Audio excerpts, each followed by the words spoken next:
استغفار کرنا چاہیے، اس کی برکات۔ حضرت موسیٰ ساری قوم کو لے کے نکل گئے، آؤ بھائی میدان میں اللہ کی بارگاہ میں استغفار کریں اور بارش کا سوال کریں، بارش مانگے۔ جب باہر نکلے دیر تک دعائیں ہوتی رہیں تو حضرت موسیٰ علیہ السلام کو رب کریم نے وحی فرمائی کہ موسیٰ آپ کی قوم میں نے ایک شخص ہے جس کو 40 سال ہو گئے نافرمانی کرتے، اس نے رب سے صلح نہیں کی۔ کتنے لوگ ہیں؟ ایک، اور 40 سال سے وہ نافرمان ہے، اس کو مجمع سے نکال دو بارش ہو جائے۔ اگر ایک گناہگار کی وجہ سے بارش رک جاتی ہے اور جہاں دروازے کھلے ہوئے ہوں، جہاں تنہائیاں خوفناک ہوں، اور جہاں تباہی اتری ہوئی ہو، اور جہاں لوگ کروڑوں روپیہ مال ہڑپ کر گئے ہوں، اور جہاں علماء کو ہاتھ کڑیاں لگا کے ٹھنڈی زمینوں پہ لٹا دیا جائے اور قوم کہہ رہی ہو اچھا ہوا اچھا ہوا، اور لوگ پھبتیاں اڑا رہے ہوں، مذاق کر رہے ہوں، تو پھر اس قوم پہ کس طرح کر کے فضل الہی۔ اور یہ مولوی کا معاملہ نہیں، یہ تو ممبر رسول کا معاملہ ہے۔ میرے مصطفیٰ نے یہ نہیں کہا پیر میرا وارث ہے، حضور نے فرمایا عالم میرے دین کے وارث ہے۔ ہاں حضور نے فرمایا جس نے عالم کے چہرے کا دیدار کیا سمجھے میں نے اپنے نبی کی زیارت کی ہے۔ لیکن یہاں تو خیر یہ عنوان نہیں، ورنہ میں اس پر جاتا۔ ہائے، تو کہا ایک بندہ ہے 40 سال سے اللہ کی نافرمانی کر رہا، وہ اگر نکل جائے تو بارش ہو جائے گی۔ حضرت موسیٰ نے اعلان کر دیا بھی ایک شخص ہے، وہ اگر نکل جائے تو بارش ہو جائے گی۔ پتہ تو ہوتا ہے نا سب کو، مجھے بھی پتہ ہے کہ میں اندر سے کیسا ہوں، اور آپ کو بھی خبر تو ہوتی ہے نا جی۔ جب بات ہو رہی ہوتی ہے تو پھر پتہ تو چلتا ہے نا کہ بات کہاں جا کے سیٹ ہو رہی ہے، پتہ چلتا ہے نا۔ اسے بھی چل گیا پتہ، اب اندر ہی اندر رونے لگا۔ اور دیکھو امام رازی اور امام غزالی دونوں نے لکھا ہے کہ اس درد سے رویا، اس درد سے کہ ادھر والے کو بھی پتہ نہ چل جائے، مجمع کے اندر کھڑا ہے اور ادھر والے کو بھی استغفار، دیکھو ادھر والے کو بھی پتہ نہ چل جائے اور ادھر والے کو بھی کہیں ہجوم میں غم میں بھی توہین نے ضبط غم نہ ہوئی۔ ہم اس احتیاط سے روئے کہ آنکھ نم نہ ہوئی، ہجوم میں غم میں بھی توہین نے ضبط غم نہ ہوئی۔ ہم اس احتیاط سے روئے کہ آنکھ نم نہ ہوئی، روئے بھی پر کسی کو آنسو نہیں دیکھنے دیے۔ اب اس درد سے کہتا ہے اللہ تو تو معاف کرنے والا ہے نا، تو معاف کرتا ہے، پردہ پوشی کرتا ہے، اور مالک اگر لوگوں کو پتہ چل گیا تو میرے تو بچوں کا بھی جینا حرام کر دے گا، یا اللہ میری تو آنے والی نسل بھی تڑپ کے وقت گزارے گی۔ مالک تو معاف کر دیا کرتا ہے، لوگ نہیں معاف کرتے، اے اللہ یہ میری خوبیاں بھول جائیں گے، میری خامیوں پر بات، مالک میں یہ ذلت نہیں برداشت کر سکتا، فضل فرما۔ حضرت موسیٰ نے دوبارہ اعلان کیا نکلتے ہو کہ نہیں نکلتے؟ پھر تڑپا خدا بندہ مجھے بے آبرو نہ کر، یہ ذلت اور رسوائیاں یہ نہیں برداشت ہوتی، اللہ درگزر۔ حضرت موسیٰ نے تیسرا اعلان کیا نکلتا ہے یا میں پھر اس کا نام لوں، اللہ سے پوچھ کے نام لوں اس کا، بتاؤ کون ہے؟ اب تو تڑپ گیا، کہنے لگا مالک میں تیری بارگاہ میں استغفار کرتا ہوں، آئندہ نہیں کرتا، آئندہ نہیں کرتا۔ یہ لفظ ادا کیے، بندہ کوئی بھی نہیں نکلا، رب کریم نے بارش عطا کر دی، تیز بارش جب برسی نا، تیز بارش، لوگ تو منہ دیکھ کے دوڑ گئے۔ تو حضرت موسیٰ کہنے لگا یا اللہ مجھے بھی تو بتا، تو نے کہا تھا کہ جب تک بندہ نہیں نکلتا بارش نہیں ہوگی، تو نکلا کوئی بھی نہیں، بارش ہو گئی، ماجرا کیا ہے؟ تو رب کریم نے فرمایا موسیٰ بس اس نے مجھ سے صلح کر لی، اس نے مجھ سے صلح کر لی۔ اور امام غزالی نے لفظ لکھے، حضرت موسیٰ نے پوچھا، حالانکہ اللہ اپنے نبیوں کو غیب کے خزانے دیتا ہے، پوچھا کہ اے اللہ مجھے اس کا نام بتا دے، تو رب کریم نے فرمایا موسیٰ جب گناہگار تھا تب نہیں کسی کو بتایا، جب پاپی تھا تب نہیں بتایا، جب مجرم تھا تب نہیں بتایا، اب کیسے بتا دوں؟ فرمایا اس کی میری صلح ہو گئی ہے، اور فرمایا جو بارش نہیں نہ ہو رہی تھی وہ بھی اس کی وجہ سے نہیں ہو رہی تھی، اب جو ہوئی ہے نا تو یہ بھی اسی کی وجہ سے ہوئی ہے، یہ بارش اب جو ہوئی ہے تو یہ بھی یہ اس گناہگار کے سبب سے۔ اپنی راتیں اللہ کے ساتھ گزارے، مصلی پہ بیٹھے۔ میرے صاحب رحمۃ اللہ علیہ سے جب کوئی کہتا نا کہ بڑا پریشان ہوں تو کچھ بتائیں، تو فرماتے آج رات مصلی پہ بیٹھ کے اپنے رب سے بات کرنا، میں بھی بات کروں۔ بندوں کو دکھ بتانے سے عزت میں کمی آتی، اور اگر اللہ کو بندہ اپنے دکھ بتائے تو اللہ عزتیں بڑھا دیتا ہے۔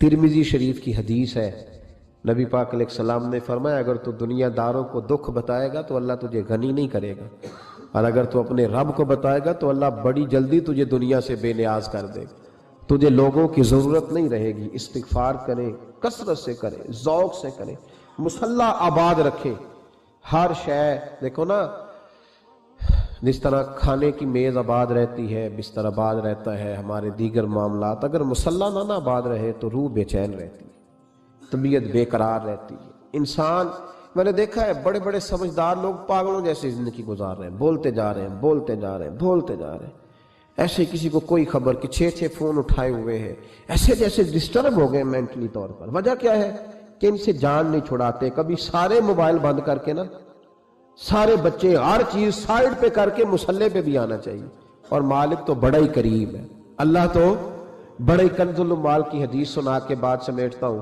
نبی پاک صلی اللہ تعالی وسلم فرماتے ہیں ایک شخص تھا بنی اسرائیل میں، بڑا مالدار تھا، تو پھر اس پہ غربت آ گئی۔ جب غربت آئی تو رو پڑا، کہنے لگا اے اللہ میں غریب ہو گیا ہوں، میری مدد فرما، میں نے بڑی نافرمانی کی ہے تیری۔ مالدار جب تھا تو بڑی موج کو، یا اللہ میں نے اب نہیں کروں گا، مجھے اس غربت سے نکال۔ تو اللہ نے فرشتوں سے کہا کہ دے دو جو مانگتا ہے۔ تو فرشتے کہنے لگے یا اللہ یہ توبہ کر کے نہیں آیا، ڈر کے نہیں آیا، یہ تو الجھ گیا ہے تب آیا ہے، یہ تجھ سے ڈر کے ہوتا ہے نا ایسے کہ لوگ اللہ سے نہیں ڈرتے جتنا غربتوں سے معاذ اللہ ڈرتے ہیں۔ یا اللہ یہ تو وہ الجھ گیا تب آیا۔ تو اللہ نے فرمایا پتہ مجھے بھی ہے، لیکن آ تو گیا ہے نا، چلو دے دو۔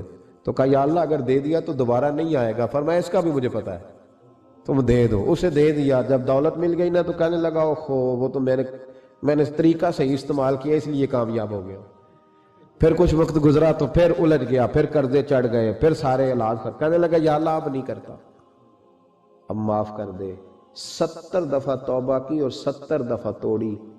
حبیب کریم فرماتے ایک دن بستر پہ تھا، آسانی تھی، 70 دفعہ فرشتوں نے کہا یا اللہ یہ جھوٹا ہے، جھوٹ بولتا ہے، یہ تو غربت آئی ہے تو تیری بارگاہ میں آیا ورنہ کبھی نہ آتا، بیمار ہوا ہے تو آیا، اس کا تو بچہ بیمار ہوا ہے تو آیا ورنہ کبھی نہ آتا۔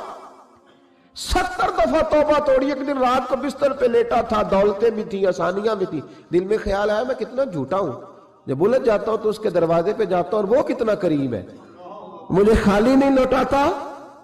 تڑپ اٹھا، آنسو نکل گئے، اٹھ کے مصلی پہ کھڑا ہوا تو رب کریم نے فرشتوں سے فرمایا کھول کے دیکھو دروازے، آج یہ غربت کی وجہ سے نہیں آیا، آج میرا بن کے آیا ہے۔ تو یا اللہ پہلے تو دولت دیتا تھا، آج کیا دے گا؟ تو محبوب فرماتے، اللہ فرماتے اب میں اسے بغیر حساب کتاب جنت عطا کروں۔ استغفار کریں، اس کے حضور حاضری دے۔ پھر اس کے بعد دوسرا استغفار اس وقت ہوتا ہے اللہ اکبر کہ جب انسان باشعور زیادہ ہو پر بے عمل بھی اتنا ہی زیادہ ہو، اسے بھی استغفار زیادہ کرنا چاہیے۔ اب میرے سمیت کسی بھی آدمی کو چھیڑیں گے نا تو دنیا اور مافیہا کی وہ باتیں کرے گا، لیکن جب اس کا عمل دیکھا جائے گا تو کچا سا، پلپلا سا، کمزور سا۔ یعنی ایسے لوگ ہیں جو ماں باپ کی عظمت پر 6 گھنٹے تقریر کر سکتے ہیں، لیکن اگر ان کی اماں سے جا کے پوچھا جائے کہ بیٹے کا حال کیا ہے جی، تو کہتے ہیں بڑی تکلیف میں ہوں، اپنے بیٹے کے سبب سے وہ بڑی آزمائش کا شکار۔ بھئی تیری 6 گھنٹے کی تقریر کا معنی کیا ہوا؟ تو لفظوں کے گورکھ دھندے کا ماہر ہے۔ لفظوں میں ادھر گیا ہوا تھا بڑی دور پنجاب کے ایک شہر میں، تو ایک صاحب مجھے کہنے لگے کہ میری 21ویں سالانہ محفل ہے۔ میں نے کہا آپ نماز پڑھتے ہیں؟ کہتے نہیں۔ تو میں نے کہا محفل کا کیا معنی رکھا ہوا ہے آپ نے؟ یہ کیا ہے، رسم ہے؟ فلاں بہت بڑے عالم کو میں نے بلایا، فلاں کو بھی بلایا، فلاں نعت کا کو، یہ کیا ہے؟ اگر تو نمازی نہیں آج تک، اس کو کیا سمجھتا ہے تو؟ میرے بھی فلاں بزرگ سے بھی تعلقات ہے، تو نے کیا حاصل کیا ان سے؟ تعلقات کا کیا مطلب ہوتا ہے؟ فوٹو آتی ہے ساتھ، اخباروں میں تصویر لگ گئی، فیس بک پہ آ گیا کہ میں ان سے ملا ہوں، اتنا تعلق ہے؟ یہاں تو بھائی خوشبو کے قریب سے بندہ گزر جائے تو خوشبو آنے لگ جاتی ہے۔ تو نے پایا کیا؟ شعور ہونا اور عمل نہ ہونا بہت بڑی مصیبت ہے۔ اس سے اللہ کی بارگاہ میں استغفار کرنا چاہیے۔ یعنی انسان کو عقل ہو، پتہ ہو، خبر ہو، اور اس کے پاس دھیلے کا عمل نہ ہو، اس کو 3400 حدیث آتی ہو کہ نماز نہ پڑھنے والے کی سزا یہ ہے، پھر بھی نہ پڑھے تو سزا ہے کہ نہیں اللہ کی طرف سے؟ حضرت رومی رحمت اللہ علیہ فرمایا کرتے تھے بہت سارے بندوں کو اللہ سارا کچھ دیتا ہے، مسجد آنے کی توفیق نہیں دیتا، معنی یہ ہے کہ اللہ ان سے ناراض ہے۔ وہ کہتے ہیں کہ میں بڑا سمارٹ ہوں۔ تو عقل ہونا اور عمل نہ ہونا، اس پر بھی استغفار کرنا چاہیے۔ شعور ہو اور انسان کو عمل کی توفیق، یار ساری زندگی گورکھ دھندے میں گزر گئی لوگوں کی، لفظوں کے بڑے ماہر رہے، اور میں ایسے لوگوں کو دیکھتا ہوں تقریریں 6 گھنٹے کی، او ہو 9 گھنٹے کی تقریریں سنتے، بیٹھتے ہیں مجالس میں، نماز کا وقت آتا تو مصیبت بن جاتی، بھاگتے جان چھڑاتے، مسجد کی حاضری 20 منٹ کی بھی صحیح نہیں دے سکتے۔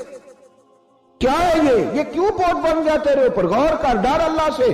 میرے نبی کریم علیہ وآلہ وسلم نے ارشاد فرمایا قیامت کے دن کچھ لوگ کئیوں کی بات سن کے جنت میں چلے جائیں گے۔ اللہ تعالی ہماری پردہ پوشی عطا فرمائے۔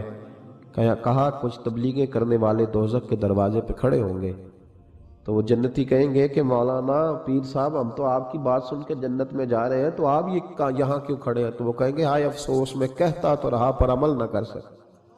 میں عمل، اس سے مراد صرف ممبر پہ بیٹھنے والا مولوی نہیں، اس سے ہر وہ شخص مراد ہے جو نصیحتیں تو بڑی کرتا ہے، لیکن خود عمل وہ بہت بڑا الفاظ کا ذخیرہ رکھتا ہے، پر عمل کے لیے 2 سجدے بھی صحیح طریقے سے دے سکتا، پھر وہ استغفار کرے، پھر وہ اللہ کی بارگاہ میں معافی مانگے، پھر وہ توبہ کرے۔